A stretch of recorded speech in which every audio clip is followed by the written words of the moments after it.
Hello, hello, hi, folks. Welcome. Happy Wednesday. In hopes that you squeezed more out of your day than the day squeezed out of you.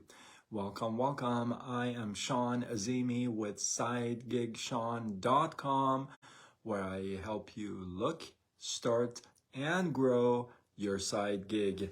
Welcome. Hey Jenny, welcome. Good to see you. So I came across a really interesting story today, and it's kind of another stamp on, hey, it's really important who you surround yourself with, right? Now, I wanted to let you know it's more important who you surround yourself with than the title of your job. What do I mean by that? Well, the story goes, and it's a true story. You guys know I love stories, and then if it's a true story, I love it even more. So the story goes that the richest man in China, a businessman, I believe his name was first name Li, but I don't remember the last name. When his driver retired, after driving for him for 20 years, he gives him a check for $1 billion, right? And the driver's as a bonus. Hey, Team Money, welcome, good to see you. So he gets a check of a $1 billion bonus for driving for him for 20 years, and the driver actually says, you know what, I don't need this bonus check. Throughout the years, I've actually made 5 times the amount. Now, Lee, the businessman, says, wait a minute, how could you be making 5 times the amount? Your salary is only like 3 to 5 million a year, right? So how do you get to like make so much more? And he said, well, I drove for you. And every time you were on the phone, every time you were on a conference, every time you were on a meeting, I was there. And you were speaking of places where you would go invest. This area is a great area to go buy homes and do this with. That area is to do this. This stock is going to move this. That's going to move that. So every time you talked investments and properties and things of that sort, if you said, hey, this area is a good area to go buy, I would do whatever I could to go get a property there, fix it up, and do what you told everybody else. So over the years, I just paid attention to what you say, what you do, and yeah, I made 5 times as much. Now, I love that story. Why? There's a couple other things that I want to share with you. One is that, I was in the mortgage industry for about 19 years, right? Over 19 years. And I've refinanced or done loans for all kinds of people, famous folks as well. And there have been times that I have been so surprised where I've had, let's say, a janitor, right, that has been a janitor for, 25 years. He's got, $200,000-$300,000 saved up.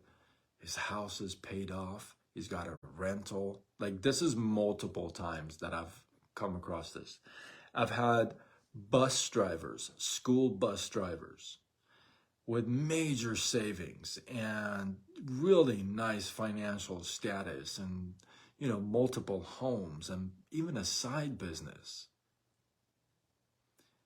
And when you ask them, hey, what do you do? What's your title? And it says janitor or school bus driver. Like, almost proud that that's what they do, because the title has nothing to do with it. Because do we agree that there are CEOs and businessmen that are all full of air. You know, they got the titles, but they got nothing of substance underneath, right? Do we agree? Yeah, right? So the Chinese, in that same story, the Chinese say, if you hang around maggots and fleas, you're going to be staring at a toilet bowl. That's what the Chinese say. And if you hang around bees, you're going to be staring at honeycombs. So you pick your surroundings. You pick your crowd, if you would, right?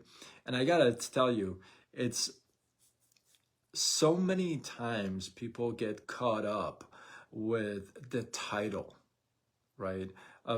Hey, I'm so guilty of that. Back in the day, I was so concerned about, hey, I want to be a manager. I want to be a director of sales. I want to be this. I want to be that. That was me. I was definitely that guy. I was seeking title for sure. But now I realize title doesn't mean a whole heck of a lot. It doesn't mean much, right? It's what you've done throughout the years, after years, what you have done with your life that, you know, now you're here, what's going on, right?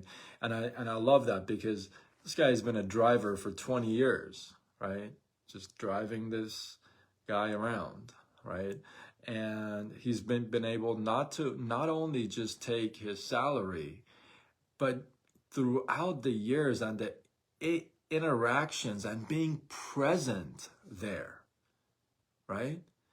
Being present has been able to absorb so much information, and not only that, has taken that information and actually put it into action, like has acted upon those pieces of advice. Does that make sense? So many of us hear so much stuff, like we listen to podcasts, or I'm talking about myself, guilty as charged.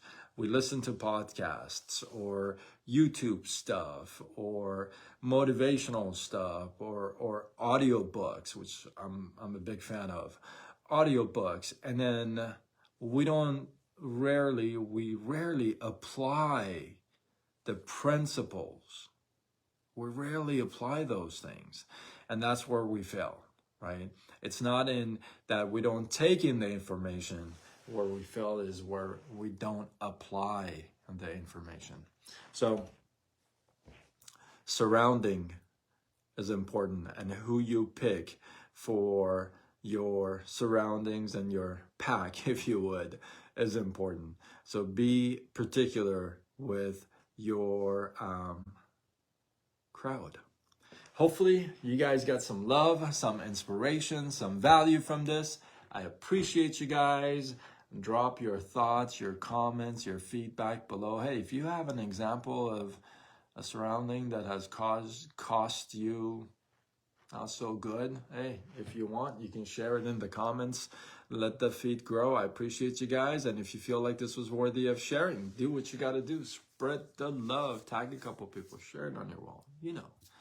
And with that, I am Sean Azimi with SideGigSean.com, where I help you look, start, and grow your side gig. Signing off until tomorrow when we do it all over again. Much love.